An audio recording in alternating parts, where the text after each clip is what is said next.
headed? And that really means, where are we now? Well, right now, we're on the brink of irreversible climate change. That is where we're at. It's this constantly present yet continually untangible thing. Carbon dioxide in Earth's atmosphere has reached the unsafe levels we were warned about. News bulletins feature the Paris climate talks in December on a more and more frequent basis. The Radio 4 Today programme wakes us up with steely UN reps, breathily and nervously muttering the grave dangers, trying not to scare anyone, desperate to keep everybody in the climate policy boat. You can hear in their voices that what they really want to do is scream at the top of their lungs, come back from the edge of the cliff. I repeat, do not fall off. And, more encouragingly, we're starting to see the beginning of the end of oil. The oil industry cartel said the Arctic was their best bet. No sticky negotiations and wars like Venezuela and the Middle East. Plus, bonus points, it's easier to drill there now, what with the Arctic melting and all. And then, 3 weeks ago, Shell cancelled all its plans. $7 billion of investment and acres of bragging statements to press. Just 1 week ago, Barack Obama made the boldest legal move possible and halted permits to drill for oil in the Alaskan Arctic. Some people are calling this the biggest fossil fuel win in a decade. You can see the shifts you can see the seeds of the shift away from oil across the landscape, in derelict power stations, multiplying wind turbines, solar roofs glittering across cityscapes, refineries now demolition sites, and in galleries like Tate Modern, once an oil-fueled power station that now houses art, and in doing so historicises oil. We're nudging closer to turning the tide on oil sponsorship of the arts. In my book Art Wash, which came out with Pluto in April this year, I chart the rise of the movement to end oil sponsorship of the arts, which over the past 5 to 10 years in the UK and around the world has rooted itself, blossomed and cross-fertilised.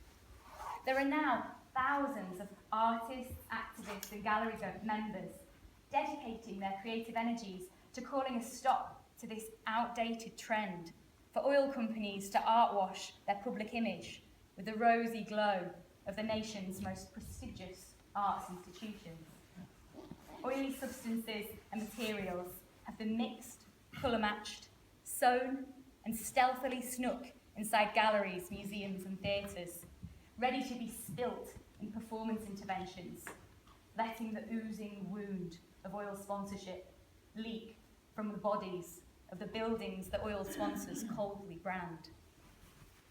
In merely the past 5 years, the debate has shifted significantly, with a raft of important cultural and political figures coming on board, such as Emma Thompson and Margaret Atwood, and all alongside the huge upswing of the divestment movement that has seen hundreds of universities, religious institutions and local authorities around the world commit to divest from the fossil fuel industry.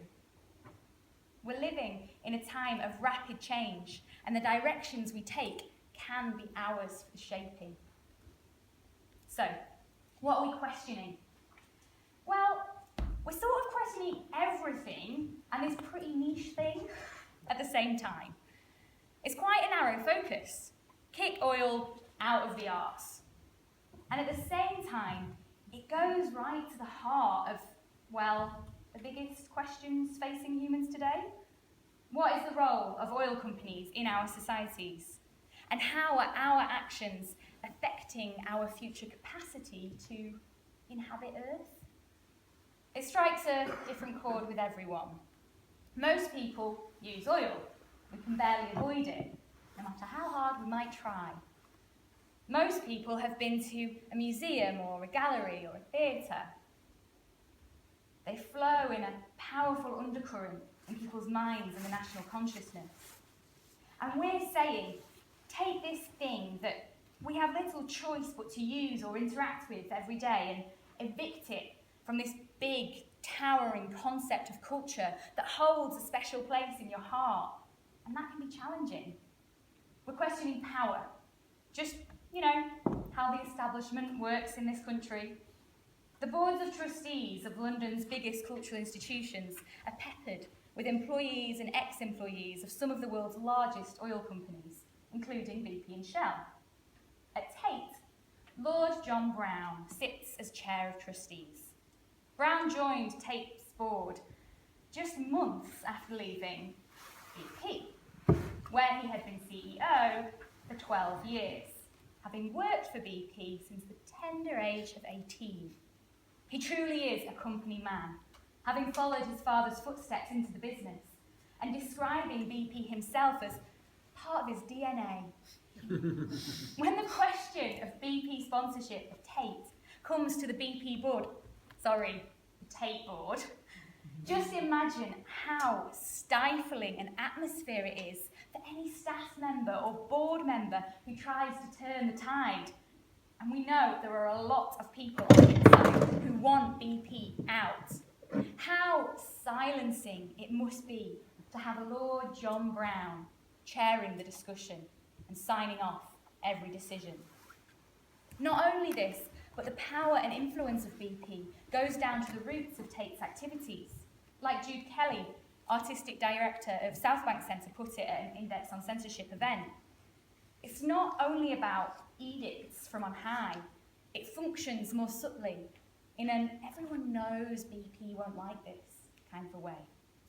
And that comes to affect everything from curating to programming. We're questioning art and activism, how the two mix or blend, how they're the same but different, the creative processes that overlap and diverge, letting the process guide us, questioning every detail, but usually having to perform without a tech run or a dress run because access to the performance venue can be complicated. The live art we create borrows from direct action and from theatre. It's centred around the movements of bodies in relation to very specific places so that we create a new space of dissent, dissonance, and potential change within a larger structure. Our work seeks to create change, but we only make performances that offer visitors an artwork worth engaging in. When Liberate Tate snuck in and assembled a 16.5-metre wind turbine blade in Tate Modern's Turbine Hall, we brought together direct action with participatory art. Earlier this year, in a performance titled Timepiece, we transcribed texts on oil, art and climate change in a rising tide up the slope of the turbine hall over a 25-hour period, staying in the gallery overnight against the instructions of the head of security, a nice man named Dennis, effectively occupying the gallery whilst creating an enormous artwork that was seen by thousands of people in the gallery and millions of people online. So why should you care about any of this? You should care because you're being robbed in broad daylight and in twinkling spotlights, robbed of the public spaces needed for critical reflection and free imaginations to create the future as you might want to see it, denied cultural experiences untainted by the presence of a company responsible for countless social and environmental disasters, human rights controversies, a company that is the world's third largest emitter of the carbon dioxide that causes climate change. Oil companies like BP and Shell bask in a narrative that casts them as knights in shining armour, rescuing the desperate maidens of funding-cut arts organisations. But we all know that the knight was always in it for what he could seek to gain, and that the maiden was quite frankly better off without him.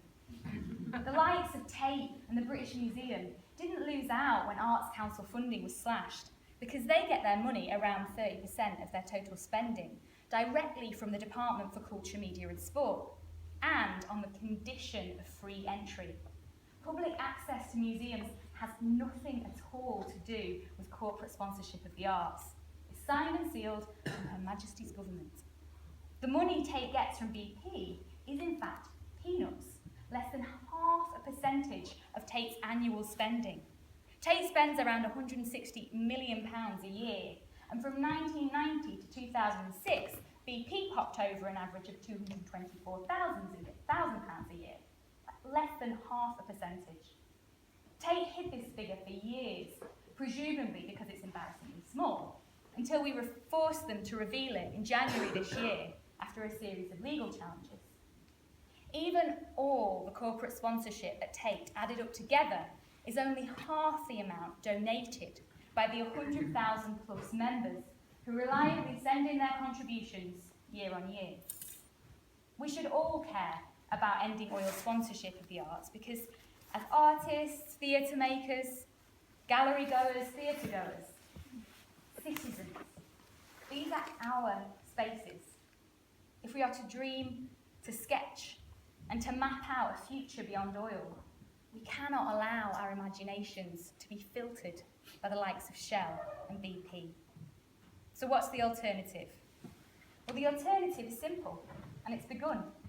South Bank Centre and the Natural History Museum both ended sponsorship deals with Shell. The Royal Shakespeare Company dropped BP. As far as ethical sponsorship decisions are concerned, it's happened before. Tate made a policy against accepting funds from arms manufacturers and tobacco companies in 1986, well ahead of the curve before tobacco advertising was made illegal. It must do the same with BP. The National Gallery ended a contract with arms company Finmeccanica. It must do the same with Shell. These large institutions can't simply claim the need for replacement funding before they end the deals, partly because it's so little money, and partly because the bulwark of their income is assured from the state and their own trading incomes. We all know that the likes of BP and Shell don't want to buy advertising space from small and regional arts organisations because they can't lend the profile they're after. So this isn't an ethical choice that smaller organisations are often faced with. Nonetheless, hundreds of arts organisations and individuals working in the arts have signed up to a commitment to an alternative, the Fossil Funds Free Pledge, initiated by Platform. This is a brave and bold move from the likes of the Royal Court Theatre, playwrights Carol Churchill and Mark Ravenhill, visual artists Conrad Atkinson, Raoul Martinez and Hans Hacker, to stand by their vision for an art sector that is untarnished, unsullied, one that is not used by big oil to mask its wrecked public image, but an art sector that is defined and protected by the people who truly hold it dear.